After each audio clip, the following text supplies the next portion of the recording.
Last week's elections challenge to Missouri's abortion amendment is the latest in a string of hurdles facing this statewide push to reverse the ban.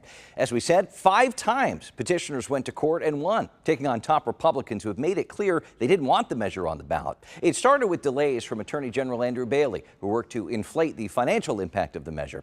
Then came fights with Secretary of State Jay Ashcroft, who wanted the ballots to say reversing the ban would allow for dangerous, unregulated, and unrestricted abortions from conception to live birth. Again, language that wasn't true, and the court shot down as partisan and inaccurate. All while the General Assembly scrambled and failed to raise the voter threshold to make this amendment harder for voters to pass.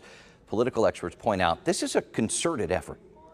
If the pro-life side of this knew that if this went to the voters, voters would say, we're pro-life too, and we are going to shoot this down, you might not see this number of challenges. This is what happens when I think you have parties who realize that if this gets to the ballot, there's a strong chance that abortion will be legal in a lot more cases than it is right now. Of course, that's not even counting Secretary Ashcroft removing Amendment 3 from the list of certified ballot measures online, even though a stay was in place, though that's all resolved now.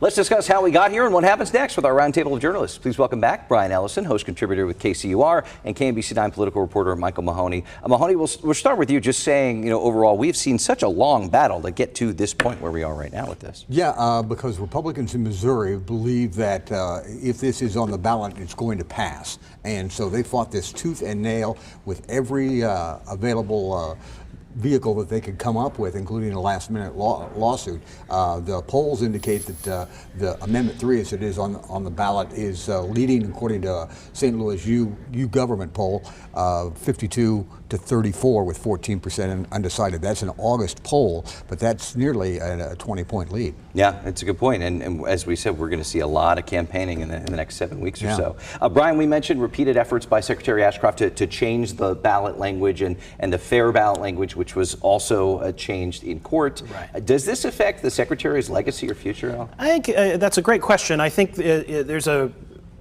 no way to say it except that the Secretary has had a very bad year, from questions about his transparency with an auditor's investigation back in January to repeatedly the court striking down his official responsibilities to write fair ballot language, to write the language that's posted at polling places. Each time a court striking it down, rewriting it, and the Missouri Supreme Court upholding their decision. Even in the past week, his effort to decertify the petition that had already been certified with having enough signatures to take it off the ballot after the fact. He's even clashed with the governor about some other regulations. I think as far as the legacy of Secretary Ashcroft, I think we don't know yet, but it has been certainly an ignominious ending of his term. Whether it's the ending of his political career, I don't think we know yet. It may be the end of his career. I mean, he not only did not win the Republican primary for governor in August, he finished third with a name that a lot of people, including me, believe is a magical name, Jay Ashcroft and John Ashcroft in the state of Missouri, and he got clobbered. So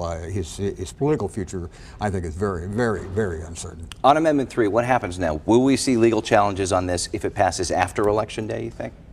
After, if it passes, yeah, I believe that there'll be some more legal challenges after it.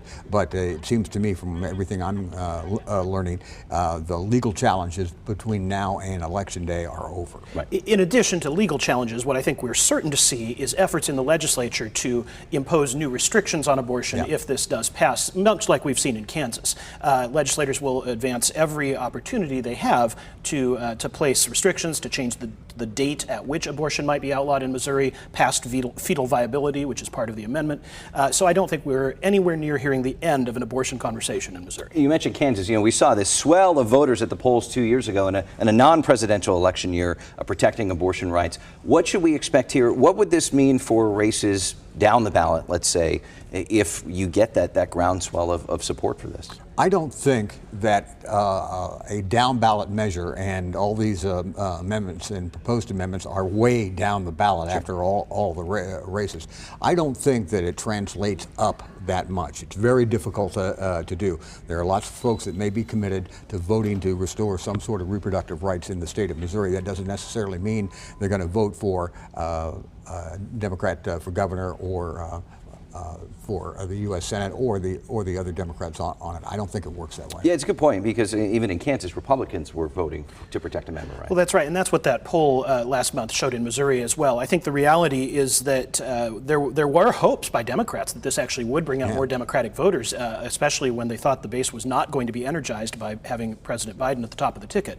I think a lot has changed with that change at the top of the Democratic ticket with Vice President Harris, and I think much of the need that the Democrats feel to energize the base has gone away. And so I do think that this is less important now than it once was. It may be a factor nationally, but I don't think it's going to be in the state of Missouri because it's a very red state. It may energize the base, and Kamala Harris has a 13-point lead over Donald Trump among women. They want to build on that. They may build on that. Clearly, it was an issue during the debate and at their convention. That's their hope, but we'll see. All right, we'll leave it there. Michael Mahoney, Brian Ellison, thank you so much.